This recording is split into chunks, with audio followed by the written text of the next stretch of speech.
संगठन है जो इस आंदोलन में शामिल है और सरकार के साथ जिनकी 9 दौर की बातचीत भी हो चुकी है, जो अब तक असफल रही, 2 मांगे मान ली गई। अगर सरकार को टारगेट करना रहता तो बलदेव सिंह सिरसा को ही एनआईए ने नोटिस क्यों भेजा है? क्योंकि इस पूरे मामले में पिछले साल 18 दिसंबर को एफआईआर दर्ज की गई थी, उसमें फंडिंग के गंभीर आरोप लगे हैं आपके ऊपर, उस पर एनआईए ने आपको नोटिस भेजा है। आप ही निशाने पर क्यों हैं? हाँ बिल्कुल, बहुत बड़ा सवाल किया आपने। मैं निशाने पर क्यों आया, उसका कारण ये है कि मेरी तरफ से वो काम किए गए जो करने चाहिए थे इस एजिटेशन को कामयाब करने के लिए।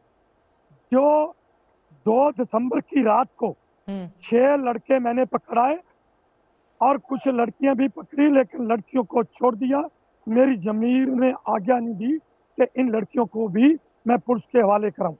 लेकिन उन लड़कों को बचाने के लिए जो प्रशासन था उन्होंने क्या किया ये वही बता सकते हैं। और उसके बाद भी मैंने कुछ लड़कियां पकड़ाई। क्या आरोप थे कि लड़कों को पकड़ा आपने? हाँ, वो लड़के पढ़ाते, ये देखो उसे आगे चले जाओ। ये 29 दिसंबर 2020 को थाना कुंडली में 652 नंबर एफआईआर दर्ज है, जिसका नाम राम प्रकाश है। और इस पर और दरहाम के साथ साथ 153 धारा भी लगी है। इसने सनसनीखेज खुलासे किए थे और जिसके कारण मैंने इनको पकड़ा और मेरी तरफ से ही एफआईआर थाना कुंडली में दर्ज है।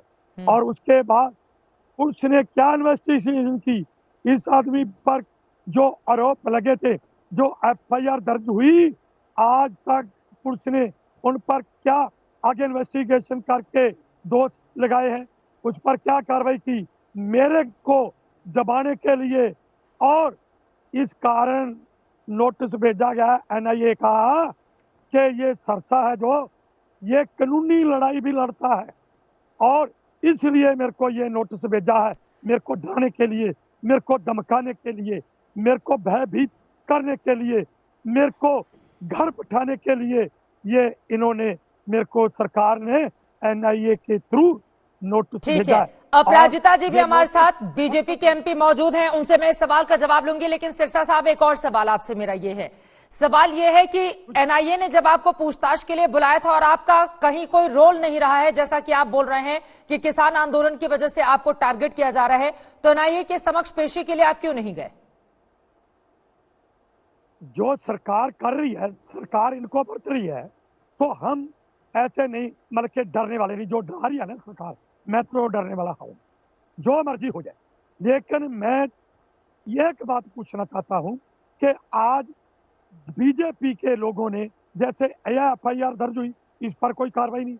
जो 6 लड़के पकड़ाए थे उन पर कोई कार्रवाई नहीं। जो लड़कियां पकड़ाई उन पर क्या हुआ कि यह सरकार ने आज तक स्पष्ट नहीं किया। और जो आज बीजेपी के लीडरों ने, दिल्ली के एक प्रभारी ने एक लेटर पैड पर लेटर लिखा है कि ये जो 26 तारीख को किसान संगठन ट्रैक्टर रैली निकाल रहे हैं, ये ट्रैक्टर रैली इनको नहीं निकालने देनी, ये देशद्रोही है। मैं ये पूछना चाहता हूं कि जब बीजेपी के लीडर अपनी लेटर पैड पर ये लेटर लिखकर हमारे खिलाफ इतने षड्यंत्र रच रहे हैं, ये लोगों को भड़का रहे हैं, ये कत्लेआम कराना चाहते हैं, ये देश में खून खराबा कराने चाहते हैं। हम तो शांतमय शुरू किया था, शांतमय चले, शांतमय आगे चलेंगे, लेकिन ये बताएं कि इन लोगों के खिलाफ कार्रवाई क्यों नहीं? मैं ये पूछता हूं।